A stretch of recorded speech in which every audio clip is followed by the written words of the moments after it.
Look at this. Kenny would never stop eating. That's why he had all those muscles. Like someone coming from Africa. The strongest guy on our team, without a doubt. I will play for Rangers and Nigeria. Why are you laughing? It was so funny.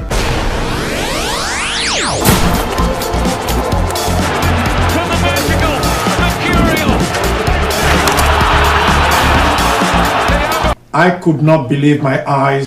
That guy, solid, good skills, super strength, speed. Talked about Kenny Boardman, the great defender out of Nigeria. 1983, Kenny, our stadium. Kenneth Boardman, I made it for Rangers here.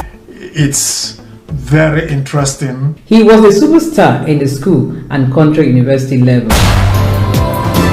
Kenneth Boardman arrived at San Francisco Airport in September 1983. I was glad that I made that decision to travel to the United States. When we do something, we want to see the results. Oh my God, everybody there, people overheard me.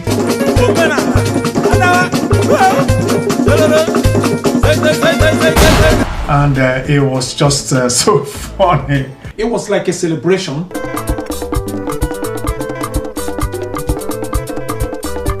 So it's just an interesting observation.